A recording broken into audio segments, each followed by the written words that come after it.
हे friends, मैं Sonam and welcome to my channel simple सी special cooking. बचपन में ना मेरे घर पे न्यू ईयर पे तैयार होती थी ये यम्मी सी थाली, जिसमें होती थी गर्मा गर्म मटर की कचौड़ियाँ, यम्मी सा गाजर का हलवा और गुड़ टमाटर की चटनी।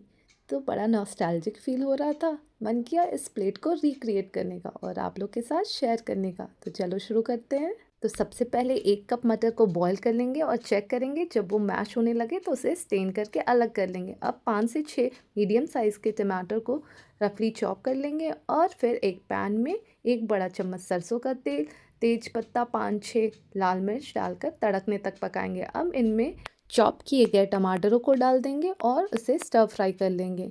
स्टर फ्राई करने के समय ही आपको इसमें आधी छोटी चम्मच नमक डाल देना है और फिर इन्हें अच्छे से मिला लेना है और फिर ढक करके 2-3 मिनट तक पकाना है।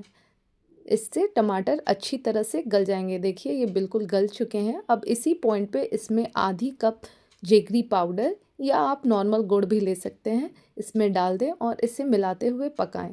इसे वापस से ढककर 1 मिनट के लिए छोड़ दें तो ये अच्छे से गल जाएंगे और बिल्कुल मशी हो जाएंगे। ये देखिए, ये इस तरह हम इसे पकाते हुए इसकी कंसिस्टेंसी को मेंटेन कर लेंगे। इस तरह से हमें गाढ़ी गाढ़ी कर लेनी है।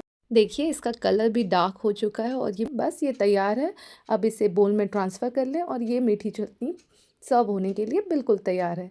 देखिए ये चटनी इसी तरह से थिक कंसिस्टेंसी की होती है। ये सॉस की तरह स्मूथ और रनी नहीं होती है। बिहार में ना लोग इसे आलू के पराठे के साथ भी ठंड में खूब बनाकर खाते हैं, तो आप भी इसे ज़रूर बनाएं, बहुत टेस्टी लगती है। अब चलिए हम मटर की कचौड़ियों की फीलिंग्स को तैयार कर लेते हैं। इसके लिए एक जार में 7 से 8 लहसुन की कलियां, आधा इंच अदरक का टुकड़ा, 2 मोटी हरी मिर्च, 2 चम्मच सौंफ, आधी चम्मच काली मिर्च को दरदरा पीस लीजिए। अब एक पैन में 1 बड़ा चम्मच घी डालिए, उसमें थोड़ी सी हींग डालिए और फिर इन मसालों को डालकर अच्छे से फ्राई कर लीजिए। इस बात का ध्यान रखिए कि इन मसालों को बहुत ज़्यादा फ्राई नहीं करना है, वरना इसकी अरोमा और इसका फ्लेवर दोनों ही ख़त्म हो जाएंगे।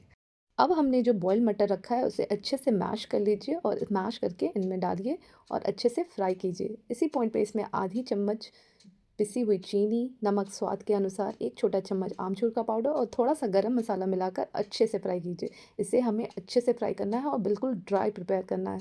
ये गीला बिल्कुल नहीं होना चाहिए, अदरवाइज़ फिलिंग अच्छे से नहीं बनेगी और आपकी पूड़ियाँ फटने लगेंगी। अब हम कचौड़ियों के लिए आटा लगा लेंगे और इसके लिए यहाँ मैंने 2 कप गेहूं का आटा लिया है। आप चाहें तो इसे मैदा से भी बना सकते हैं या आधा मैदा और आधा आटा से भी बना सकते हैं।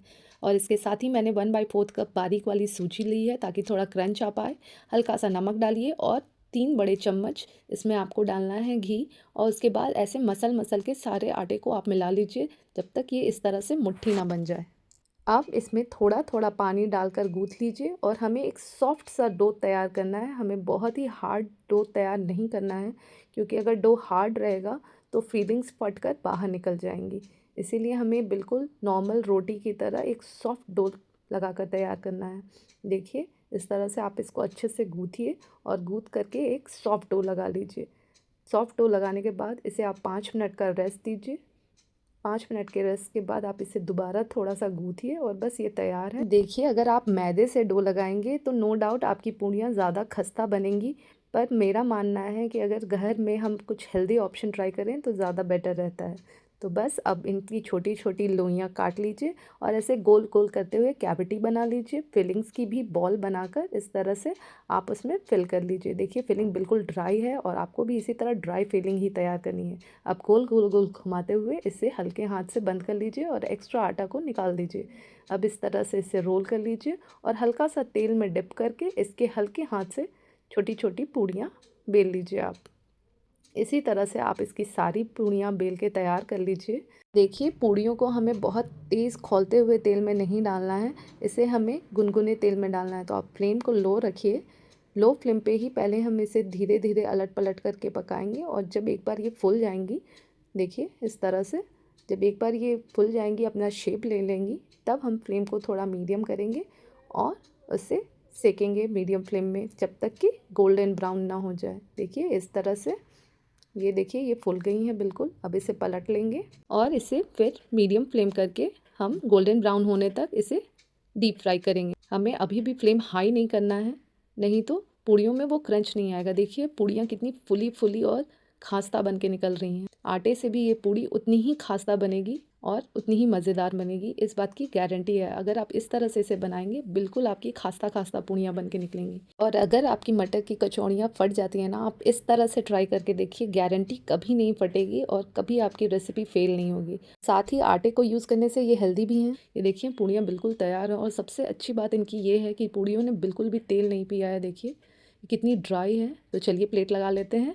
तो तैयार है ये मेरी बचपन की थाली, जिसमें है ये यम्मी खस्ता मटर की कचौड़ियाँ, गुड़ टमाटर की यम्मी वाली चटनी और ये स्पेशल गाजर का हलवा, जिसकी रेसिपी मैंने ऑलरेडी आपके साथ शेयर कर रखी है। आप भी इस प्लेट को एक बार तैयार करके देखें, आपके घर में सभी लोगों को बहुत पसंद आएगा। और इस तरह से मटर की कचौड़ियाँ बनाने से आपकी मटर की कचौड़ियाँ कभी नहीं फटेंगी। तो रेसिपी अच्छी लगी हो तो प्लीज़ मेरे चैनल को सब्सक्राइब करें, लाइक करें, शेयर करें और फिर मिलते हैं एक सिंपल सी स्पेशल रेसिपी के साथ। Bye bye, take